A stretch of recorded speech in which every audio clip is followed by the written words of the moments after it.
अस्सलाम वालेकुम। ईशा सुलेमान है। बच्चे आज हम स्टार्ट करेंगे अपनी एक्सरसाइज नंबर 4.2। अच्छा, अभी तक हम लोगों ने 4.1 में सिर्फ एक ही चीज सीखी थी, विच इज सीक्वेंस। ठीक हो गया। सीक्वेंस मैंने आपको बताया था, लिस्ट ऑफ नंबर है जो कि हम कॉमा से उसको डिफरेंट मतलब सेपरेट कर रहे होते हैं। ठीक हो गया।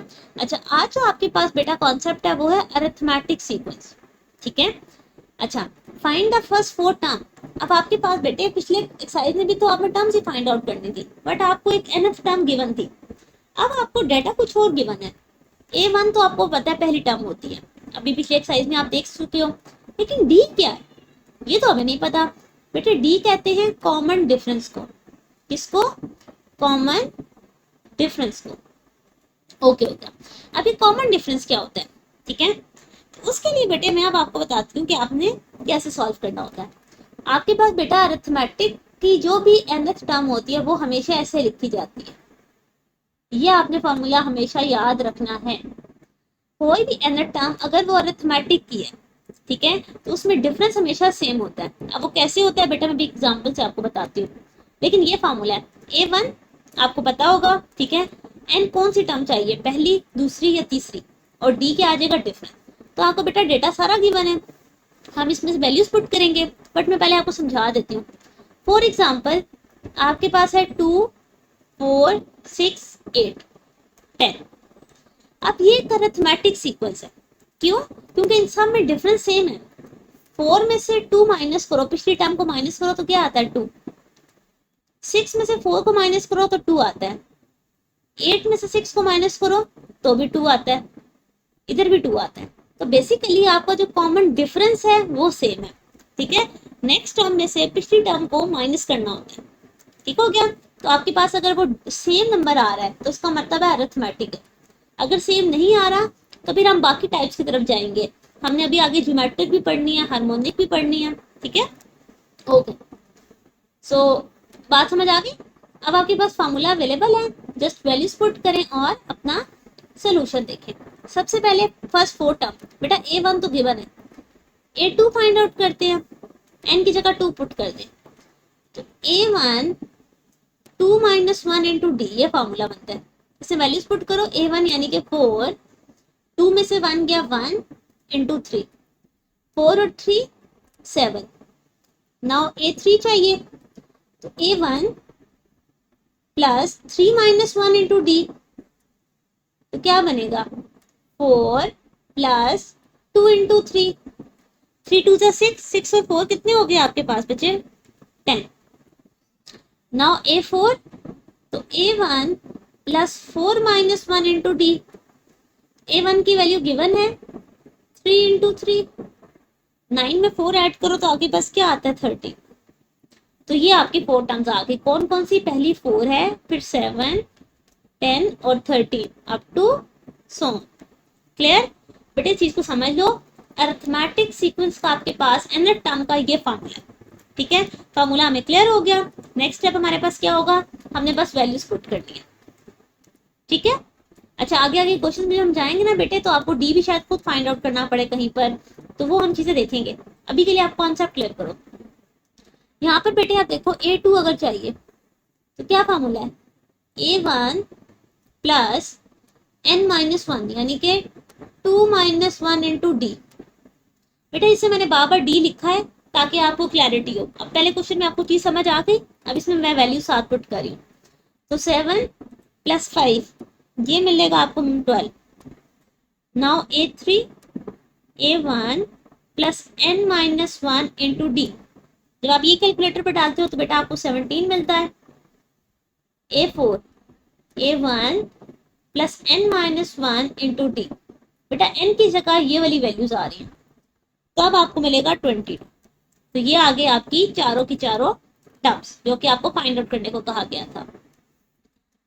Question part number 3। अच्छा, इसके अंदर आपने क्या करना है? अगेन A2 फाइंड आउट करना है। तो आपके पास क्या होगा? A1 plus n-1 into D. ये आपके पास वैल्यू आती है बेटा 14। फिर आ गया A3, उसमें आपके पास क्या हो रहा है बेटे? 16 प्लस 3 माइनस 1 इंटू डी। तो ये आपके पास बनेगा 12। ए 4 है, सो 3 अब 4 आएगा ना, 4 माइनस 1। अच्छा मैं आपको ना एक और मजे की चीज़ ही बताती हूँ, एक सेकेंड। इंटू माइनस 2, ये बनेगा 10। आ गया आंसर। बेटे बेसिकली इनमें डिफरेंस का फर्क है ना, आपके पास पहली टर्म A1 है, अगली टर्म में आप वो D ऐड करते हो, उससे अगली टर्म में समझे आप, अगर अगली टर्म में आप 2 दफा D ऐड करते हो, फिर 3 दफा D ऐड करते हो, बेसिकली ना बार बार ऐड होता जा रहा है D पिछली पिछली टर्म में। कैसे? अब ऐसे आपको समझ नहीं आएगी, मैं आकर बताती हूँ। बेटा A1 क्या था 4, D क्या है 3, 4 में 3 ऐड किया 7, 7 में D ऐड किया 10, फिर D ऐड किया 13। तो हम 1 बाय 1 हर टर्म में पिछला D ऐड करते जा रहे हैं। यहाँ पर भी देखो 7 में 5 ऐड किया 12, 12 में फिर 5 ऐड किया 17, फिर 5 ऐड किया, ये आ गया 16 ने -2 ऐड किया 12 और 14, फिर -2 से 12, फिर -2 से 10। ऐसे ऐसे बेटा अर्थमेटिक में आपका ये D इफेक्ट करता है। होप सो आपको ये पॉइंट क्लियर हुआ होगा कि आप इसको ऐसे भी देख सकते हो, बट फॉर्मूला लगाना बहुत जरूरी है, क्योंकि स्टार्टिंग में आपको भी इन वैल्यूज को डील करना इतनी अच्छी प्रैक्टिस से नहीं आता होगा। तो बजाय पेपर में ब्लेंडर मारने के फार्मूला लिखे, फार्मूला से क्वेश्चन सॉल्व करें, खाने खानियां नहीं करनी। A2 कैसे आएगा? A1 n-1 into D। इस सारे को सॉल्व करो बच्चे, आपके पास आता है 34। देखो 38 में से 4 जाएंगे 34 ही आएगा। A3 A1 plus n-1 into D, फिर माइनस करोगे 4 तो 30 आ जाएगा। A1 plus n-1 into D, तो आपके पास आ जाएगा 26। क्लियर? तो ये थे आपके पहले 4 पार्ट्स। मूव करते हैं नेक्स्ट पार्ट की तरफ और देखते हैं कि उसमें आपके पास क्या डेटा गिवन है। अच्छा जी, अब आपके पास फ्रैक्शन में है, तो बेटा इसमें कोई टेंशन की बात नहीं है कि कोई मुश्किल होगा, इजी है। चलिए स्टार्ट करते हैं। A2 कैसे आएगा? A1, बेटे यहाँ फार्मूला फिर से लिख देती हूँ साइड पर ताकि आपको इजी रहे। चलो, प्लस n-1 इंटू D। ठीक है बेटा, आंसर मैं आपको अभी बताती हूँ, पहले जरा मैं सारी टर्म्स लिखूँ। A3 कैसे आएगा? A1 plus n-1 into D। A4 कैसे आएगा? A1 plus n-1 into D। ठीक हो गया। चले बेटे मैं आपको आंसर बताती हूँ। A2 में आपके पास आएगा 1, फिर आएगा 5/4, फिर आएगा 6/4, जिसे आप कटिंग करके 3/2 लिखोगे। क्लियर? ओके जी, अब मूव करते हैं पार्ट नंबर 6 की तरफ। थोड़ा सा कलर चेंज करती हूँ, ये कर लेते हैं। अगेन A2 चाहिए, A1 plus n-1 into D। ठीक है। A3 कैसे आएगा? A1 plus n-1 into D। A4 A1 plus n-1 into D। ठीक हो गया।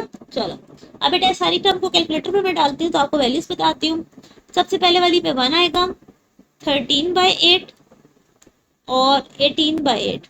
इसकी कटिंग हो सकती है 2 के टेबल पे 9/4। तो बेटे ये थे आपके पास पहले 6 पार्ट। क्लियर? चले अब हम मूव करते हैं नेक्स्ट क्वेश्चन नंबर 2।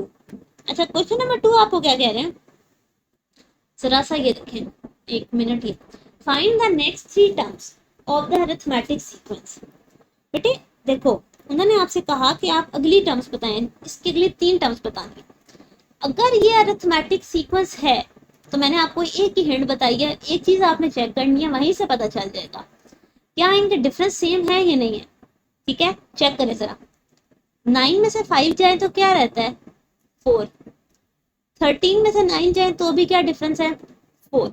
इसका मतलब ये है कि इस पूरी सीरीज में 4 का डिफरेंस है। D is equals to 4। पता चल गया हमें। चलो जी हम ऐड करते जाते हैं। 5 9 13, 13 में 4 ऐड करो तो क्या आएगा? 17, फिर 4 ऐड करो 21, फिर 4 ऐड करो 25। बेटा 3 ही टर्म्स कहीं थी, हमने फाइंड आउट कर लिया। यहाँ से भी डी सबसे पहले फाइंड आउट करें। 14 में से 11 जाए 3 बचता है, 17 में से भी 14 जाए तो भी 3 बचता है, इसका मतलब है 3 का डिफरेंस है। आगे नेक्स्ट टर्म बताएं, 17 से आगे क्या आएगा 3 टर्म्स ऐड करके 20, 23, 26, ये आपकी नेक्स्ट टर्म है। ठीक है, क्लियर बेटा? ये इसके साथ लिखे या अलग से 3 लिखे फर्क नहीं पड़ता, मैंने दोनों तरह लिख दिया, पूरी इस लाइन भी लिखी है और सिर्फ 3 भी लिखे। Part number 3। अच्छा, अब इसमें आप कैसे डिफरेंस बताओगे, हम चेक कर लेते हैं बेटे। साइड पर 3/2 में से 1/2 माइनस करते हैं। ठीक है, ओके हो गया। यहाँ पर एलसीएम में क्या आ जाएगा 2, दिस वन, ये आ गया 1, ये डी है। अच्छा, इन दोनों का भी चेक कर लेते हैं ना कि हो सकता है कि सही वैल्यू है भी कि नहीं। तो 5/2 में से 3/2 माइनस हो, 2 आ गया, 5 में से 3 जाए 1, इसका मतलब है कि बेटा हमारा डी क्या है 1 है। क्लियर? अच्छा, जब आपके पास डी 1 है तो अब आप इसमें वैल्यूज ऐड करते जाओ। 5/2 में 1 ऐड करोगे तो ये बनेगा 7/2। ठीक है, 7/2 में +1 ऐड करोगे तो ये बनेगा 9/2। और एक और टर्म भी आपको चाहिए तो ये बनेगा 11/2। क्लियर? तो बेटे अब आपको शायद अब आपको अरिथमेटिक की समझ आना शुरू हुई। आपने क्या करना होता है, आपके पास आपने सिर्फ डी चेक करना है। ठीक है, मैं आपको दोनों डीज इसलिए फाइंड आउट करके दे रही हूँ कि अभी स्टार्टिंग में आपको शायद लगता हो कि इसमें डी डिफरेंट हो सकता है, इसमें डी डिफरेंट हो सकता है। बेटा क्वेश्चन की स्टेटमेंट में जब लिखा हुआ है कि वो अरिथमेटिक है तो फिर कंफर्म है कि इनका डी सेम होगा, बस वो डी आपने फाइंड आउट करना है। ओके हो गया? चलो ये वाली टर्म देखते हैं जो आपके पास है जी पार्ट 4 की। सबसे पहले डी फाइंड आउट करते हैं। -1.4 में से माइनस करना पड़ेगा -5.4। ठीक है, ओके हो गया। चलो ये बनता है 4। ठीक हो गया, इन सब में क्या ऐड हुआ है 4 ऐड हुआ है। चलिए, अच्छा अब अगर आप देखो तो आपके पास डी क्या आ गया 4। ओके जी बेटे, हम इन सब में चेक करते जाते हैं और सोल्यूशन फाइंड आउट करते जाते हैं। आपके पास क्या आ गया 1 टर्म 2 टर्म 3 टर्म है। -2.6 में 4 ऐड करो तो क्या आएगा आपके पास? आपके पास टर्म बननी चाहिए बेटे 6.6। अच्छा एक सेकंड बेटे, आपके पास जो साइन है इसको जरा एक मिनट रीचेक करें बेटे, रुके। आपकी बुक में डिफरेंस है क्या? 4 आ गया, इन दोनों के डिफरेंस है। -1.4 में जब आपने 4 ऐड किया, ठीक है, तो ये आपके पास आएगा 2.6। क्लियर बेटे? ये प्लस है, माइनस नहीं है। चलो अब क्लियर हो गया। आप इसी 2.6 में 4 ऐड करो तो ये क्या बनेगा 6.6। इसी 6.6 में एक दफा और 4 ऐड करो 10.6, और फिर 10.6 में 4 ऐड करो 14.6। बेटा ये आपके पास ये नेक्स्ट 3 टर्म्स है। क्लियर? तो बेटे आपने ये ध्यान रखना है कि आपका जो डी है वो सेम होना चाहिए। डी सेम है तो आप करेक्ट कर रहे हो। ओके जी, moving toward the next question number 3। अच्छा अब देखो यहाँ पे find the 11th term of the arithmetic sequence this. आपको एक सीक्वेंस के 3 नंबर्स दिए गए हैं, ये A1 है, ये A2 है और ये A3। वो आपसे कह रहे हैं कि A11 बताओ। ठीक है, अच्छा अब यहाँ पर कुछ बच्चे तो कहेंगे कि मैम देखिए आसान सी बात है, यहाँ से डी फाइंड आउट करते हैं। फॉर एग्जाम्पल अभी मैं रफली कह रही हूँ 1 आता है, आपको नजर आ रहा है 1 नहीं है, बट फॉर एग्जाम्पल यहाँ D1 आता है, तो हम क्या करते हैं इन सब में 1 ऐड करते जाते हैं। A4 आएगा 5 6 7 8 9 10 11, तो पहुंच जाएंगे। 1-2 मिनट ही लगेंगे बट पहुंच जाएंगे।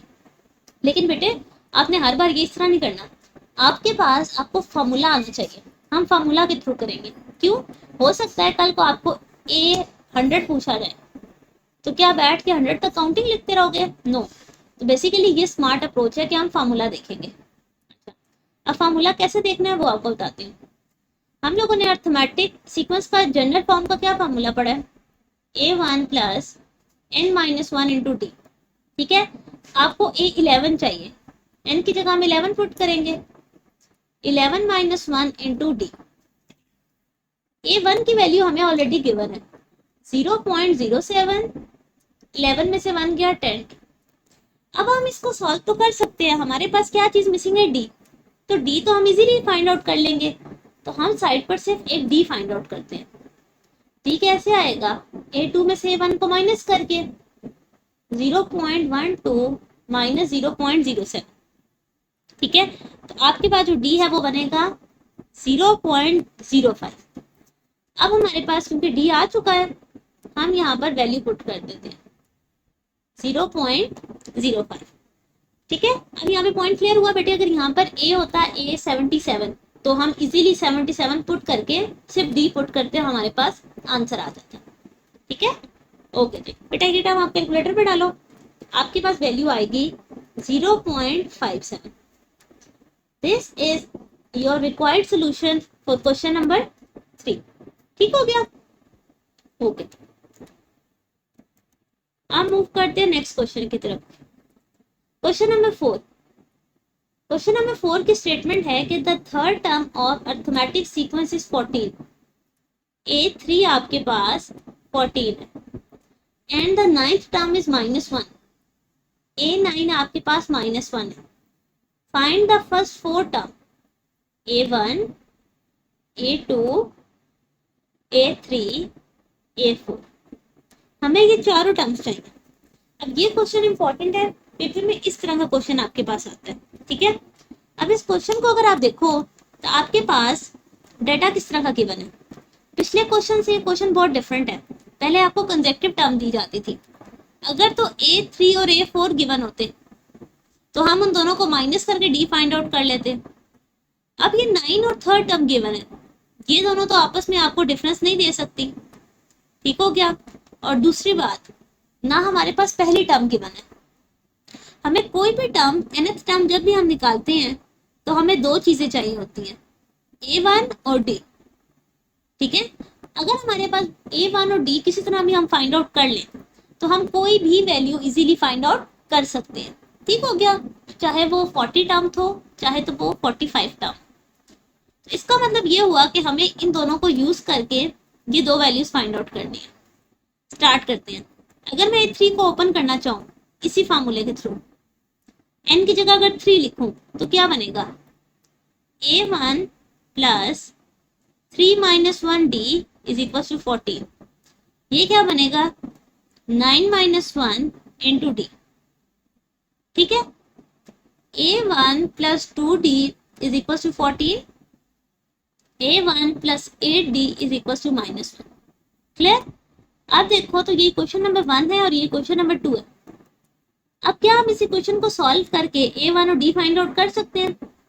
यस, जैसे हम x और y वाली इक्वेशंस को सॉल्व करके x और y की वैल्यू फाइंड आउट करते हैं।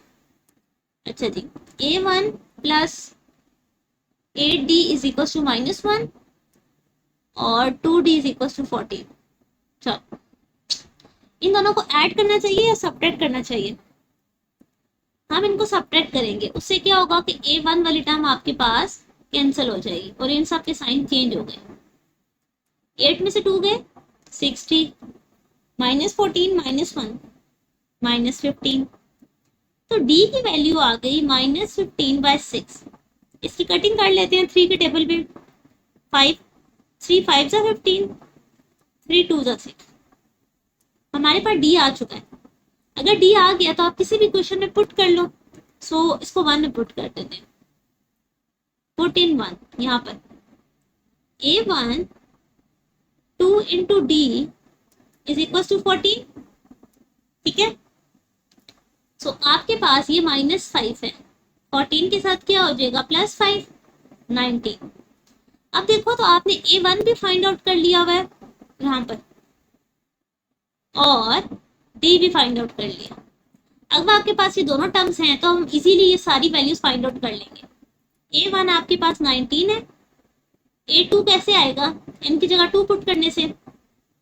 A1 2 माइनस 1 इंटू डी, यानी कि 19 प्लस 2 माइनस 1 इंटू -5/2।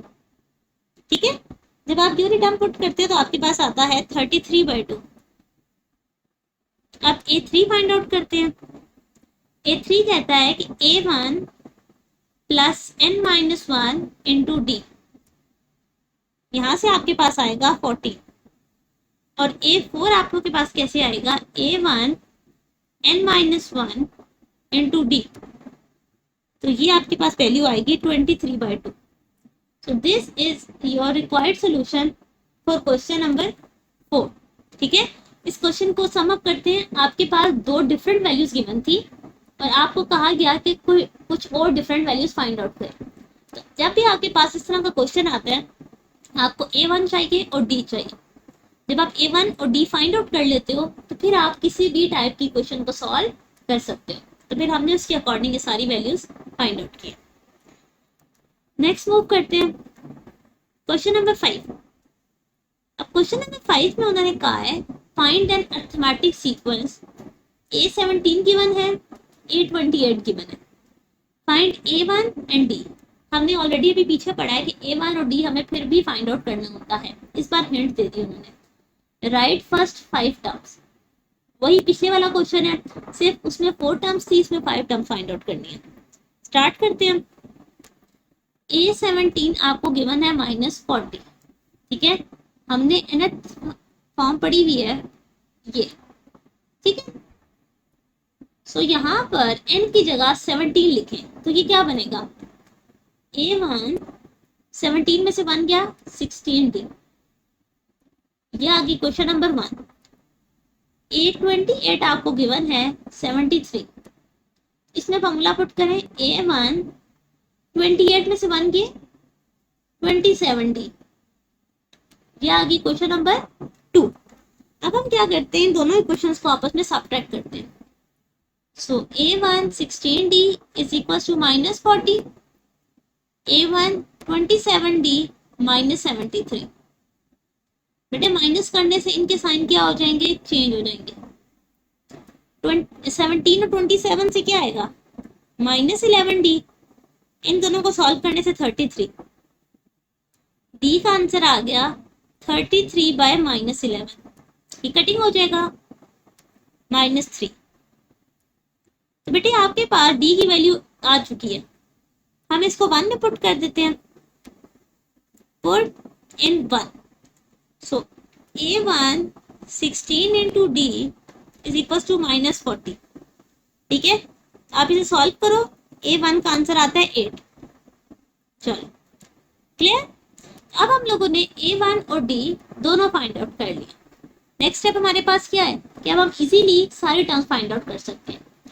A1 आ गया 8, A2 कैसे आता है, यहाँ पे देखें, A1 plus n-1 into D, यानी कि A1 की वैल्यू यहाँ पे बेटा पुट करो आप, वो मेरे पास बनती है 8, 1 इंटू -3, डी की जगह -3 आ गया, 8 में से 3 गए 5।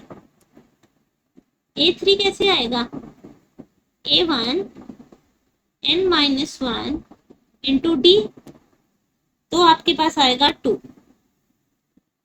A4 फाइंड आउट करते हैं, A1 n-1 इंटू डी, आपके पास आया -1।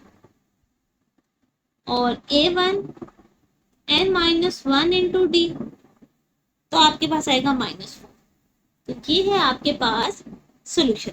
ठीक है, होप सो आपको क्लियर हुआ होगा कि हमने कैसे स्टार्ट किया। बेटे आपके पास दो डिफरेंट वैल्यूज थी, आपने उसे अपनी थर्ड टर्म निकालने के लिए, डिफरेंट टर्म निकालने के लिए दो मिसिंग चीजें फाइंड आउट की हैं। First one is A1 and second one is D। आपको अगर A1 और D पता होंगे तो आप इजीली क्वेश्चन को सॉल्व कर सकते हैं। ठीक है, चलो क्वेश्चन नंबर 6। अब क्वेश्चन नंबर 6 में उन्होंने कहा है कि द 15th टर्म, यानी कि द फिफ्थ टर्म A5 19 और A11 43 है। ठीक है, आपने फर्स्ट टर्म फाइंड आउट करनी है और आपने 87 वाली टर्म फाइंड आउट करनी है। ओके, तो स्टोरी वहीं पर आ गई कि आपको A1 और D चाहिए। इसको ओपन करते हैं, 5 को क्या लिख सकते हैं, यहाँ पर मैं फिर से जनरल टर्म लिख देती हूँ, n-1 इंटू डी। सो A5 क्या बनता है, A1 5 में से बन गया 4D। ये आ गई question number 1। A1 plus 10D is equal to 43। Question number 2 ठीक हो गया। चले अब इन दोनों इक्वेशन को आपस में सब्ट्रैक्ट करते हैं। उससे क्या होगा कि आप वापस से इसमें से डी की वैल्यू फाइंड आउट कर लोगे। सब्ट्रैक्ट का मतलब है कि आपने साइन चेंज करने। 4 में से 10 जाएगा तो आपके पास क्या रह जाएगा, -60। 43 और 19 में आपके पास 24 का डिफरेंस है, तो डी आपके पास 6 4 तो 24 होता है, 4 आ गया।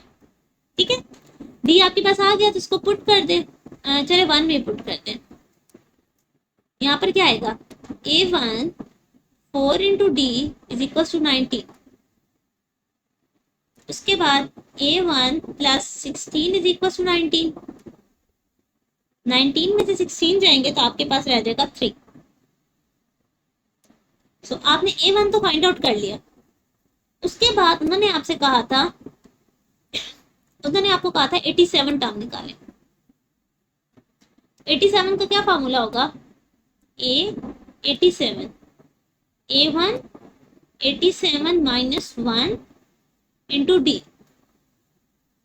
तो इस सारी टर्म को A1 की जगह आप लिखें 3, 87 में से 1 क्या, 86 इंटू 4, ये आपके पास टर्म आती है 347। This is your required solution for question number 6। ठीक है, आपने क्या करना है, 87 टर्म निकालनी थी, आपने जनरल फार्मूला के अंदर n की जगह 87 को पुट कर दिया, तो आपके पास सोल्यूशन आ गया। नेक्स्ट मूव करते हैं, क्वेश्चन नंबर 7।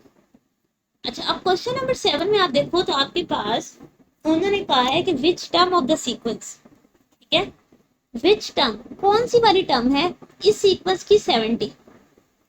अब यहाँ पर बेटा डिफरेंस आपने देखना है। पिछले क्वेश्चन में आपको कहा जाता था, जिस तरह अभी कहा था 87 टर्म फाइंड आउट करें, आप वो टर्म फाइंड आउट करते। इस बार वो टर्म दे दी है और आपसे कह रहे हैं कि ये ए कौन सी है। ठीक है, आपने ये चीज फाइंड आउट करनी है, तो ये बेसिकली क्या है, एन। इस बार क्वेश्चन में आपने एन फाइंड आउट करना है। ठीक है, कि हो सकता है ये 7th टर्म हो सकता है ये 8th टर्म हो सकता है 50 टर्म हो, ये कौन सी टर्म है वो हमने फाइंड आउट करनी है। ठीक है, अच्छा अब इसको सॉल्व कैसे करेंगे, यहाँ पर देखें, ये भी बहुत सिंपल सा ही मेथड है। सबसे पहले डेटा देखें, A1 आपको -6 गिवन है, डी कैसे आएगा, -2 में से -6 को माइनस करने से, तो डी आपके पास आ गया 4। This one is 4। ओके, अब जरा जनरल फॉर्मूला लिखें, A1 n-1 इंटू डी। अच्छा, अब आप देखो आपके पास an गिवन है। ठीक है, an आपके पास क्या है, गिवन है। एक सेकंड में स्क्रीन ऑन करूं। ओके, कहाँ पर थे हम लोग, ये बट एक सेकंड स्क्रीन ऑफ हो गई थी, मैं ये टर्म्स दोबारा से लिख लूं। आपके पास यहाँ पर जो टर्म्स थी, हमने क्या पढ़ा कि A1 आपके पास -6 है और D कैसे आएगा, यहाँ से +6। ठीक हो गया। चलो अब अगर आप जनरल टर्म लिखो, an is equals to A1 plus n-1 into D. अब ये an जो टर्म थी उन्होंने आपको खुद से दी है 70, A1 क्या है -6, इस बार n नहीं पता और d क्या है 4। अच्छा जी, यहाँ पर अगर आप देखो आपके पास n इस बार फाइंड आउट करना है। ठीक है, इसमें डिफरेंस रखना है कि अगर तो वो टर्म खुद से गिवन है तो वो an है, अगर वो आपसे पूछ रहे हैं कि वो वाली टर्म कौन सी है तो फिर वो आपने an फाइंड आउट करना होता है। ठीक है, चले इसको सॉल्व करते हैं। -6 प्लस ये क्या आ गया 4n -4, 70 -6 और -4 हमारे पास कितना होता है, ये आपके पास आ जाएगा -10। ये माइनस हो रहा है 70 के साथ प्लस हो जाएगा, is equals to 4n। 80 divided by 4 is equals to n। यहाँ से आ गया 20, यानी कि 20th टर्म है, ये 1 थी ये 2, ये 3, तो जो 20th टर्म है वो 70 है। ठीक है, इस कॉन्सेप्ट को फिर से देख लें कि आपने कौन सी टर्म फाइंड आउट करनी है। इस बार उन्होंने आपसे कहा था कि आंसर उन्होंने आपको खुद बताया कि जो ए एन है वो 70 है, लेकिन एन है क्या वो आपने बताना था, तो which is 20। Clear, next move करते हैं। क्वेश्चन नंबर 8, अगेन उसी क्वेश्चन जैसा है। आपके पास A1 गिवन है 5/2, डी कैसे आएगा, 3/2 में से 5/2 को माइनस करोगे। ठीक है, तो आपके पास डिफरेंस आने वाला है 3 माइनस 5/2 माइनस 2/2 इज -1। अब अगेन ए एन आपको गिवन है, ये वाली टर्म आपने बताना है कि ये कौन सी टर्म है, 15 टर्म है, 20th है, कौन सी है। स्टार्ट करते हैं जनरल फॉर्मूले से। A n is equals to A1 plus n minus 1 into D. अब इसमें हम बारी बारी वैल्यूज पुट करेंगे। ए एन क्या है, -105/2, A1 है 5/2, n हमें नहीं पता, डी है -1। ये टर्म प्लस हो रही है, इस साइड पर आके क्या हो जाएगी, माइनस। ठीक है, इस माइनस से दोनों के साइन चेंज हो जाएंगे, -n + 1, 105 - 5 यानी कि -110/2 -n + 1। इसकी कटिंग हो सकती है हमारे पास, ये बन जाएगा -55। सो ये प्लस है, इधर आके माइनस हो जाएगा, is equal to -n, -56 -n। n का आंसर आ गया आपके पास 56। इसका मतलब ये हुआ कि जो ये उन्होंने आपको सीक्वेंस गिवन दी है, अरिथमेटिक सीक्वेंस, उसकी जो 56 टर्म है, ठीक है, अगर आप पूरी सीरीज लिखोगे तो 56 पे जो टर्म आएगी वो 105 वाली है। ठीक है, 105/2। So this was your solution for question number 8। Question number 9 देखें। ये आपके पास एक प्रूफ है, ठीक है, और ये एक इंपॉर्टेंट प्रूफ है, यहाँ पर इंपॉर्टेंट लिख दें। अब आपने क्या करना है, आपको कहा गया है कि 1/a 1/b, ये 1/b है, और 1/c, ये तीनों अर्थमेटिक प्रोग्रेशन है। आपने ये करना है कि इनका जो कॉमन डिफरेंस है, कॉमन डिफरेंस किसे कहते हैं, डी को। डी का आंसर इसके इक्वल है। ठीक है, अच्छा हम यहाँ से स्टार्ट करते हैं कि गिवन आपके पास 1/a b और c, ये किस में है, अरिथमेटिक प्रोग्रेशन। अगर ये अरिथमेटिक प्रोग्रेशन में है तो बेटा डी, सबसे पहले एक डी निकालें कि 1/b में से 1/a माइनस किया जाए। ठीक है, और एक और डी निकालें, अगला 1/c माइनस 1/b। दो डिफरेंस है, इक्वेशन 1 और इक्वेशन 2। बेटा एक डिफरेंस इन दोनों के माइनस करने से आएगा और एक इन दोनों के माइनस करने से आएगा। ठीक है, अब आप क्या करेंगे, ये दोनों डी आपस में क्या है, एग्जैक्टली सेम है, D1 और D2 सेम है, तो मैं इसको सिर्फ और सिर्फ डी लिखने लगी। ठीक हो गया। अच्छा अब मैं क्या करती हूँ, एडिंग इक्वेशन 1 and 2।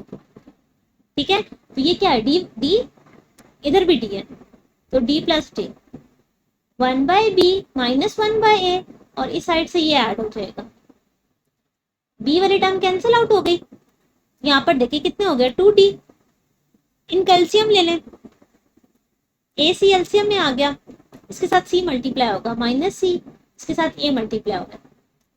अच्छा इन दोनों को अरेंज करके अगर आप देखो तो ये क्या बनता है, a - c, पॉजिटिव टर्म पहले, नेगेटिव टर्म बाद में, डिवाइडेड बाय ac, 2 मल्टीप्लाई हो रहा है, इधर आके क्या हो जाएगा, डिवाइड हो जाएगा। तो ये आपके पास प्रूव हो जाता है, आपके पास जो इनका कॉमन डिफरेंस है वो आपके पास क्या है, a और c की फॉर्म है। ठीक हो गया। So this was your solution for question number 9। ठीक है, ये आपके पास प्रूफ था, और अमूमन इस तरह का क्वेश्चन आ भी जाता है। मूव करते हैं नेक्स्ट, क्वेश्चन नंबर 10। बेटे इससे आगे जो ऑनवर्ड्स हैं वो आपके पास स्टेटमेंट बेस्ड क्वेश्चन है। ठीक है, अब जरा देखते हैं कि प्रैक्टिकली ये कहाँ पर यूज हो रहे हैं। ड्यूरिंग अ फ्री फॉल, ठीक है, आपके पास एक कोई भी फ्री फॉल हो रहा है, a sky diver fall 16 feet in the first second. ठीक है, कि अगर वो जो डाइव कर रहा है तो वो वहां से कितना गिर रहा है, सबसे पहले राउंड फर्स्ट सेकेंड में उसने 16 फीट जंप की। ठीक है, 42 इन द सेकेंड, ठीक हो गया। उसके बाद 80 in the third second. If he continues to fall at this rate, कि वो इसी तरह बस कंटिन्यू फॉल होता जा रहा है, how many feet will he fall during 8th second. ये आ गया आपका डेटा, ठीक है।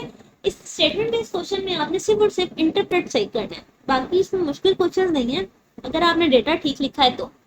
A1 A2 A3 गिवन है, आपसे A8 पूछ रहे हैं, तो देखें A8 कैसे आएगा, A1 प्लस यहाँ पर nth वाला फॉर्मूला फिर से लिख लें, ये आपके पास nth का फॉर्मूला, ठीक है। A8 का मतलब है कि 8 माइनस 1 इंटू डी। A1 की वैल्यू 16 है, 8 में से 1 गया 7 डी, तो बेसिकली हमारे पास डी नहीं, डी हम चेक कर सकते हैं, किसी भी दो टर्म्स को आपस में माइनस करते हैं, 8 2 में से 1 को माइनस करते हैं, 48 में से जब 16 माइनस होगा आपके पास रहता है 32, ठीक है। तो हम यहाँ पे पुट कर देते हैं 7 इंटू 32, ये सारी टर्म जब सॉल्व होगी तो आपके पास आ जाएगा 240, और हमने फीट में आंसर लिखना है तो ये 240 फीट है। क्लियर, उन्होंने आपको स्टार्टिंग के 3 डिफरेंट सेकंड्स के आंसर बता दिए, A1 A2 A3, और आपसे कहा जा रहा है कि आपने क्या करना है 8th सेकंड का बताना है, तो हमने A8 फाइंड आउट कर लिया। क्लियर, मूव करते हैं next question number 11। Question number 11 है, if Rs 1000 rupees is saved on 1 अगस्त, ठीक है। अगर आपके पास 1 अगस्त को आप 1000 सेव करते हैं, 3000 2 अगस्त को करते हैं, फिर 5000 3 अगस्त को करते हैं, और इस तरह रोज करते जाते हैं। आप मुझे बताएं कि 20 अगस्त पे आपने के पास कितने पैसे होंगे, ठीक हो गया। नहीं, 20 अगस्त को आप कितना सेव कर रहे होंगे।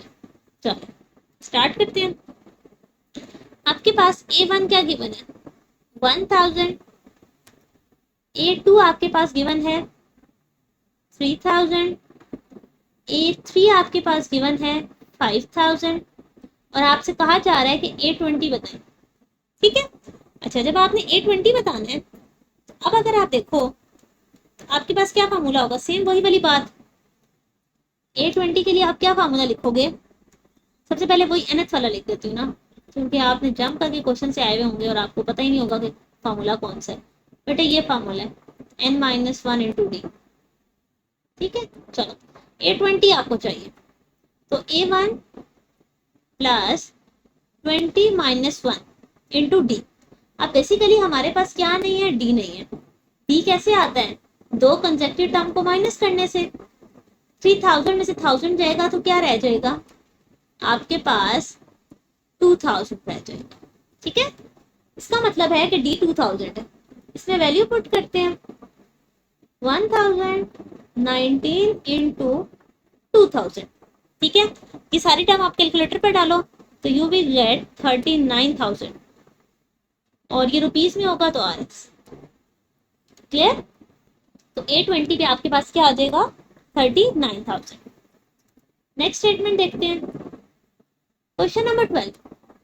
अब क्वेश्चन नंबर 12 में आपके पास स्टेटमेंट गिवन है कि a gardener is making a triangular planting, ठीक है। अब वो एक ट्रायंगुलर प्लांटिंग कर रहा है, 35 plants in the first row, ठीक है। A1 35 है, 31 in the second row 31, 27 in the third row and up to so on. If the pattern is consistent का मतलब है इसी फ्लो से वो जा रहे हैं, how many plants will be there in the 8th row, ठीक हो गया। अच्छा, बेसिकली वो आपको ये बताना चाह रहे हैं कि वो इस तरह करके कुछ ट्राइंगुलर टाइप प्लांटिंग कर रहा है। फर्स्ट रो में 35 प्लांट्स हैं, 1 2 3 अप टू, ये देखो काफी सारे, फिर जाहिर सी बात है थोड़े से कम होते जाएंगे, तो वो 31 है, फिर कम हो गए 27, करते कराते बहुत कम होते जाएंगे। तो वो कह रहे हैं जो 8th वाली रो है उसमें कितने हैं, तो हमने A8 फाइंड आउट करना है। स्टार्ट करते हैं, सबसे पहले फॉर्मूला लिखते हैं A1 n-1 इंटू डी। आपको 8th टर्म चाहिए, A1 35 है इंटू डी। अगेन साइड पर बेटा डी फाइंड आउट करें, ओके जी, यहाँ पर हम लोग डी फाइंड आउट करेंगे। डी कैसे आएगा, A2 में से A1 को माइनस करके, सो 31 माइनस 35, तो यहाँ से आपके पास डी आ गया -4। ठीक है, इसको यहाँ पे पुट कर दे। A8 क्या आएगा 35 प्लस 7 इंटू -4, 35 माइनस 28, तो A8 का आंसर आ गया 7। यानी कि जो आपकी 8th वाली रो होगी उसमें सिर्फ और सिर्फ 7 प्लांट्स लगे हुए। ठीक है, आपकी जो 8th रो है उस पर आपके पास 7 प्लांट्स होंगे। मूव करते हैं नेक्स्ट। अब क्वेश्चन नंबर 13 आपके पास आ गया है AM। AM का मतलब है अर्थमेटिक मीन। आपने क्या करना है, किसी दो नंबर्स के दरमियान अर्थमेटिक मीन फाइंड आउट करना है। मीन बेसिकली बेटा आपके पास एवरेज टाइप होता है। आपके पास फार्मूला होता है A plus B divided by 2। बिल्कुल सिंपल सा फार्मूला, जो भी दो नंबर्स हैं उनको ऐड करके 2 पे डिवाइड करते हैं। सो यहाँ पर A क्या है 7, B क्या है 17।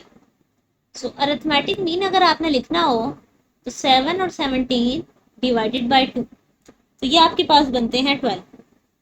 ठीक है, सेम यहाँ पर अगर आपने अरिथमेटिक मीन फाइंड आउट करना है, दिस टर्म और दिस टर्म ऐड हो जाएगी, डिवाइड किस पे हो जाएगा 2 पे। सो 7 और 3 कितने होते हैं 10, 2 पे डिवाइड होगा यानी कि 5। इसी तरह नीचे वाली टर्म में देखें, 7/5 में जब एक और √5 ऐड करके 2 पे डिवाइड करोगे तो ये कितने हो जाएंगे 8/5/2। 2 और 8 की कटिंग होगी तो 4 रह जाएगा। ठीक है, सेम इधर भी करते हैं। 2y में 5 ऐड किया और 5y और 3 डिवाइडेड बाय 2, 5 और 2 7y प्लस 8। अब इनको आप बेटा ऐसे लिख लो या सेपरेट कर लो तो बेहतर है, 7y/2 और 8 जब 2 पे डिवाइड होगा तो 4 आएगा। तो ये था आपका क्वेश्चन रिगार्डिंग अरिथमेटिक। मूव करते हैं नेक्स्ट और देखते हैं उसमें आपके पास क्या डेटा गिवन है। अच्छा, वो आपसे ये बात कह रहे हैं कि आपने बी फाइंड आउट करना है। ठीक है, find the B if 10 is the arithmetic mean between B और 20। अच्छा, अब देखो हमने फार्मूला पढ़ा, अरिथमेटिक मीन होता है a plus B divided by 2, ऐसा ही है। अरिथमेटिक मीन उन्होंने आपको दे दिया 10, ए आपको उन्होंने दे दिया 20, बी उन्होंने आपको नहीं दिया, और फाइंड आउट आप 2 यहाँ के मल्टीप्लाई हो जाएगा और 20 ऐड हो रहा है, इस साइड पर 20 आके सब्ट्रैक्ट हो जाएगा, बी की वैल्यू आ गई 0। तो उन्होंने आपसे कहा था बी की वैल्यू फाइंड आउट करें, आपने बी की वैल्यू फाइंड आउट की तो वो आपके पास आ गई 0। So this was your solution. Move करते हैं नेक्स्ट, क्वेश्चन नंबर 15। अब 15 के अंदर उन्होंने आपको डेटा दिया है कि फाइंड एक्स एंड वाई। ठीक है, आपने एक्स और वाई फाइंड आउट करना है। If 2 and 13 are two arithmetic means between X and Y. अच्छा, अब ये समझें, एक्स और वाई के दरमियान 2 और 13 है। ठीक है, एक्स और वाई के दरमियान क्या है 2 और 13 है, ये दो मीन्स हैं इनके। ठीक है, अब इसको आप कैसे सॉल्व करोगे, आप जरा समझो। 2 और 13 are two arithmetic means between X and Y. अब हम इनके पेयर्स बना लेंगे, कैसे, x2 13, मैं ये पहले 3 का पेयर बनाती हूँ और फिर आखिरी 3 का पेयर बनाती हूँ। ठीक है, पेयर्स। अब इससे क्या होगा, इस तरह इस फार्मूले को देखें, अरिथमेटिक मीन वो मिड वाली टर्म है ना, ऐसा ही है। हमने फार्मूला पढ़ा a plus B divided by 2, तो बताएं ये x और 13 का क्या बनेगा अरिथमेटिक मीन 2। इसमें जरा पुट करें, 2 is equals to x plus 13 by 2। Same यहाँ पर भी अरिथमेटिक मीन का फार्मूला लगाएं, वो क्या होगा, मिड वाली टर्म 13 किसके इक्वल आएगी 2 प्लस वाई बाई 2। इस कॉर्नर वाली दो टर्म्स को ऐड करने से 2 पे डिवाइड करने से मिड टर्म आती है। चलिए, 4 is equal to x plus 13, 13 2s are 26, 13 plus हो रहा है, 4 के साथ आगे क्या हो जाएगा माइनस, और ये 2 इस साइड पर आके माइनस हो जाएगा। तो यहाँ से आपके पास x का आंसर क्या आ जाएगा, 4 में से 13 जाए तो क्या आता है -9, और y का आंसर आ जाएगा 24। ठीक है, so this is your required solution. उन्होंने आपको अर्थमेटिक मीन्स दिए और आपने उसको सॉल्व किया। ठीक हो गया। चलो, अच्छा इसका एक और मेथड ये भी था कि आप इसको A1 A2 A3 A4 करके भी सॉल्व कर सकते हो, क्योंकि ये अर्थमेटिक सीक्वेंस में से आ रहा है ना, तो बीन सबका सेम रहना था। ठीक है, चलो इसको सॉल्व करते हैं और नेक्स्ट मूव करते हैं। अब आपने क्या करना है, find the two arithmetic means between 5 and 17। अच्छा अब रिवर्स हो गया क्वेश्चन। पिछले में उन्होंने आपको मीन खुद दिए थे और साइड वाली वैल्यूज बताई थी। इस पर वो आपसे कह रहे हैं कि हम मिड वाली टर्म आपने फाइंड आउट करनी है और साइड वाली टर्म्स हम देते हैं। अब अगर आप इसको लिखो तो 5 और 17 के दरमियान A1 और A2 दो अर्थमेटिक मीन है, आपने इनकी वैल्यूज फाइंड आउट करनी है। ठीक है, अब जो मैं पिछले क्वेश्चन में आपको कह रही थी ना कि हम लोग फॉर्मूला लगा सकते हैं वाला, वो लगाते हैं। A1 आपको 5 गिवन है, इसको ऐसे लिखे, रुके मैं आपको बताती हूँ। A2 आपको नहीं पता, A3 भी आपको नहीं पता। बेटा ये A2 वाली वैल्यू होगी कि A3। A4 आपको पता है 17 है। ठीक है, अब जरा A4 को ओपन करो इस फॉर्मूले से जो हमने पिछले क्वेश्चन में डी फाइंड आउट करने के लिए किया था। तो ये क्या बनता है, A1 4 - 1 यानी कि 3 दिस। A1 तो मुझे पता है 5 है। ठीक है, ये 5 प्लस हो रहा है, इस साइड पर क्या हो जाएगा, minus. So 3D is equals to 12, तो D का आंसर क्या आ जाएगा, 4। चलो D हमें मिल गया ना बेटे। अब हम ये सारी वैल्यू इजीली फाइंड आउट कर सकते हैं। कैसे, ये देखें, A2 का क्या फार्मूला होगा इसके अकॉर्डिंग देखें, A1 2 - 1 इंटू D। A1 क्या है आपके पास 5, 1 इंटू 4 9 आ गया। ठीक है, ओके जी, इसी तरह आगे मूव करते जाते हैं। आपके पास है A3, सो A1 3 - 1 इंटू D यानी के 5 + 2 इंटू 4, तो ये आपके पास बनता है 30। अब यहाँ पे जरा वैल्यू लिखें, A1 का आंसर आ गया 9 और A2 का आंसर आ गया 30। ये आपके वो दो अरिथमेटिक मीन है। ठीक है, होप सो आपको कॉन्सेप्ट क्लियर हुआ होगा। अब देखते हैं कि नेक्स्ट हमारे पास क्या डेटा गिवन है। क्वेश्चन नंबर 17, सेम वैसा क्वेश्चन है लेकिन अब एक नहीं, अब आपके पास 3 डिफरेंट अरिथमेटिक मीन्स है। सो A1 A2 A3। ठीक है, तो स्टोरी वही वाली है। सबसे पहले हम इसमें से डेटा निकालते हैं और अपने एंड की चीजें यूज करते हैं। सबसे पहले आप देखो, A1 आपको गिवन है 2, A2 नहीं पता, A3 A4 A5 पता है। अब यहाँ पर जो मेन कॉमन एरर है जो स्टूडेंट लिखते हुए करते हैं वो ये है कि आप लोग इसको A4 लिखोगे कि भाई ये A3 और A4 नहीं, काउंटिंग तो यहाँ से स्टार्ट हुई है ना। ये अरिथमेटिक मीन है। हम बेसिकली यहाँ पर नॉर्मल जो A वाली वैल्यूज हैं टर्म्स वो फाइंड आउट कर। ठीक है, तो ये A5 बनता है। फार्मूला हमने साइड पर लिख दिया n - 1 इंटू D।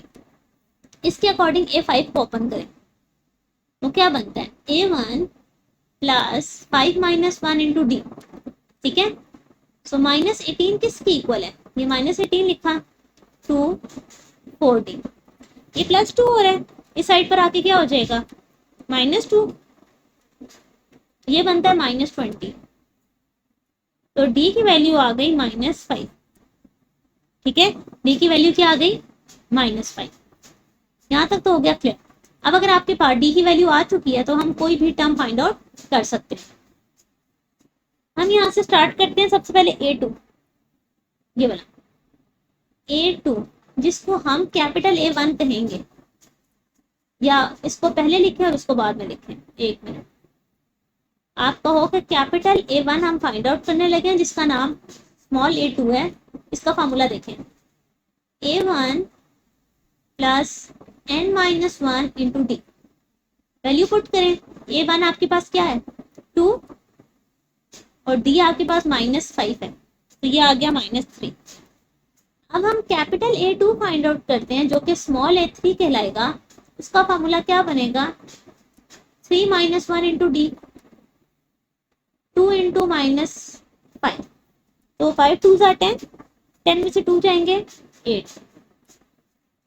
अब हम फाइंड करेंगे कैपिटल A3 जिसको स्मॉल a4 कहा जाएगा, ये होगा उसका फार्मूला।